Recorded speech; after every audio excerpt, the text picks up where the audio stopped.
All right, guys, welcome into another March Madness update where I will update everyone on the latest happenings in terms of the bubble, what happened last night, what's going on with the conference tournaments.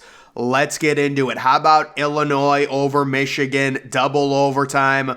Very critical loss for Michigan. They're knocking on the door right now of the NCAA tournament.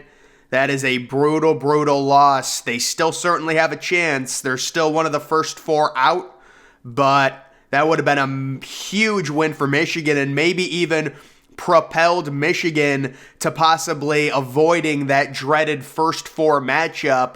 With this loss to Illinois, you've got to finish the season a road game at Indiana. You lose that. Now you're really struggling in terms of going into the Big Ten tournament. You've got Houston over Wichita State. It was a close game in the first half. Houston pulls away. There's a bit of a problem with Houston in terms of their schedule that might prevent them from getting the actual number one overall seed, but they will certainly be a one seed going into the tournament. Temple beats UCF. Congratulations. Youngstown State beats Detroit Mercer. Youngstown State is the number one seed in the Horizon League. Surprisingly close game versus the 8th seed Detroit Mercer. I know Detroit has a player that is on the verge of breaking the Division I scoring record. He's like 3 points away. So, are they going to go to the NIT? Are they going to go to the CBI or whatever it is to try and get him that record? I would probably imagine they would. UCLA holds serve against Arizona State. That's a crippling loss for Arizona State. UCLA continues to play good basketball, continues to beat the teams they're supposed to beat. Purdue beats Wisconsin by 2. So Purdue kind of hanging on as that final number one seed. They might have to go out west as a number one seed. I am concerned about Purdue, living up to that number one seed hype. Are they a Final Four team? I don't think so. They've been in a lot of close games. Wisconsin is not good, but that's what the Big Ten is at this point. The Big Ten standings right now are just crazy. Memphis beats SMU by 19. Memphis continues to trend really well right now. They're stacking up wins. Looks like they should be in the tournament. And then Arizona beats USC. That is a horrible loss for you. Well, it's not a horrible loss, but that would have been a game. If you're USC, you win this game. You're looking so good. They lose it. Arizona controls it.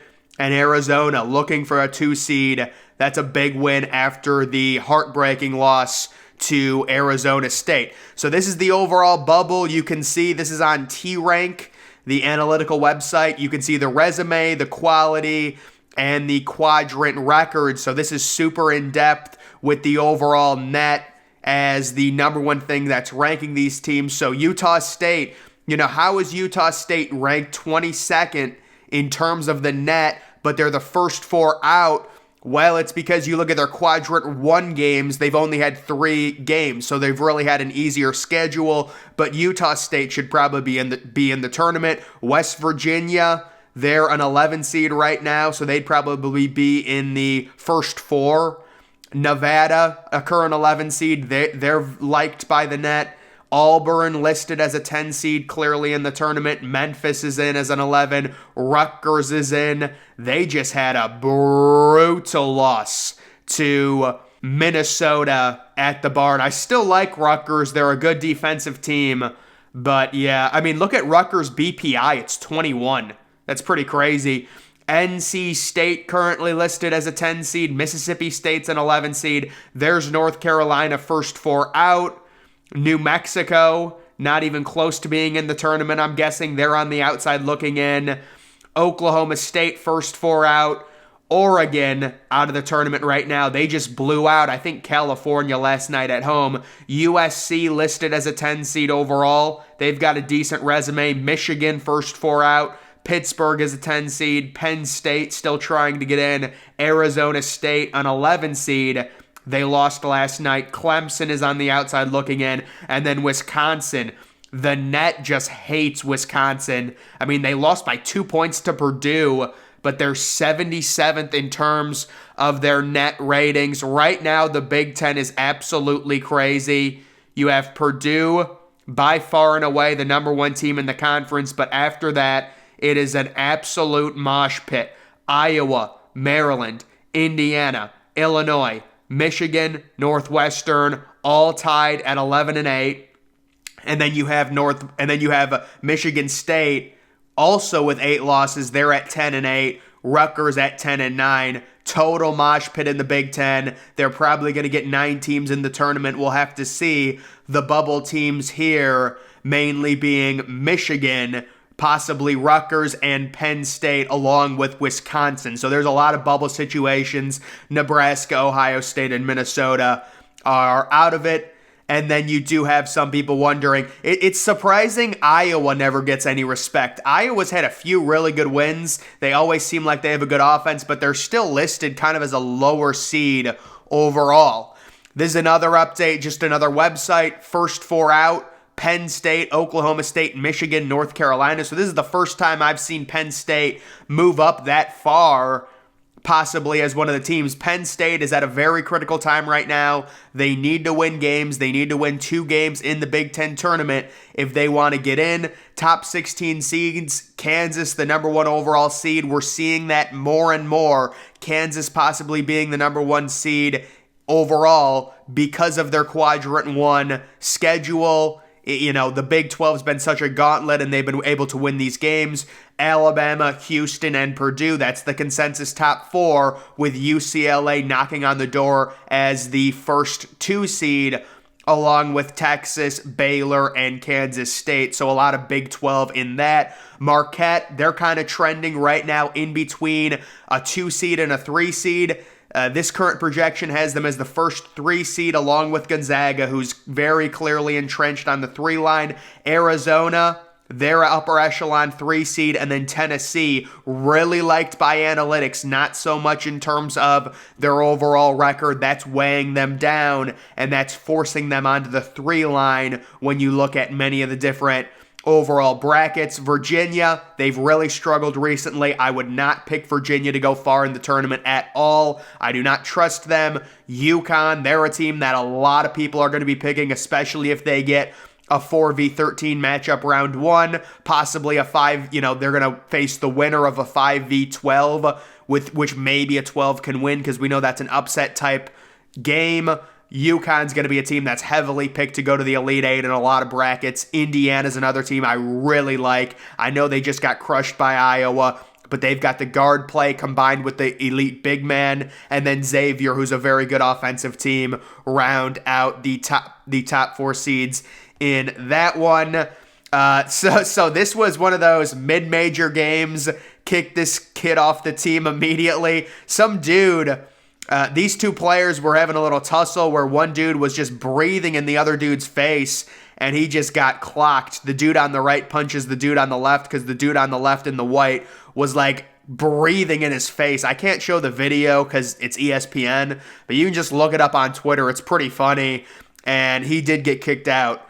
This game, man, Rutgers losing this game. Oh my goodness. That's going to knock them a whole seeding down. They might end up a 10 seed, Rutgers, which is pretty crazy when you think about it. But their offense is extremely suspect, but they are a dangerous 10 seed in a matchup with a 7, certainly, depending on who they get. We've got Oral Roberts head coach Paul Mills. He hates the tournament setup. I understand where he's coming from. Saying you have to win 3 games after having an 18-0 record in conference play. Oral Roberts, they could theoretically be 20-0 in conference, lose the conference championship game, and miss the tournament. But unfortunately, that's just the way it is. And, he probably would rather like a setup like this. And you can see this person say, I might be the only one who loves the WCC gauntlet, rewards high seeds. Yeah, so the reason I don't like this at all, and I'm not sure, what Ryan Hammer is talking about, Gonzaga has had such, a bullying power over this conference. It's so easy for them to just win it every single year in terms of their conference tournament. And I think it's actually hurt their conference from getting 2 seeds in because it just makes it so easy. Gonzaga, they could lose in the first round of this tournament and they're still going to be in at least the past like 5 or 6 years because they're just so good anyways and they're like a top 5 team basically every year. This is their down year and they're still a 3 seed. So I think this tournament's actually hurt, like guaranteeing getting the best team in. Gonzaga's already going to get in. They don't have to win their conference tournament. It would be cool to see them get upset. Of course, when you've got a bracket like this, it's extremely hard to get upset. You win 2 games, you win the tournament. But this year, St. Mary's is actually listed as the 1 seed, and there's a lot of hype surrounding them, so we'll have to see about that. Here's a thought. Does Utah State shoot to beat Boise State in a purposefully close matchup Saturday? Blowing them out would potentially take Boise State out of the top 30 of the net. They're currently 27, thereby making it another quad 2 win instead of a much-needed quad 1. Yes, guys, you heard it here first. Utah State needs to win this game in a close matchup. If they blow out Boise State, they will not make the tournament, and it's their own fault. They need to win this game, but make sure it's close. If Utah State blows out Boise State, they're knocking themselves out of the tournament because it's going to knock Boise State out of a quad 1. Utah State needs to win this game, but they have to make sure it's a close game so Boise State stays as a quad 1 team. If Utah State blows out Boise State, they're hurting themselves, and it's a disgusting act by Utah State. They need to win this game close. If they blow out Boise State, they've eliminated themselves from the tournament. That's how the math works, guys. I did algebra. Trust me, I know what I'm talking about. But guys, that's going to do it for this video. Make sure you're following me on Twitter. Link to that's always in the description. I'm, of course, the Depressed Ginger. Thank you for watching.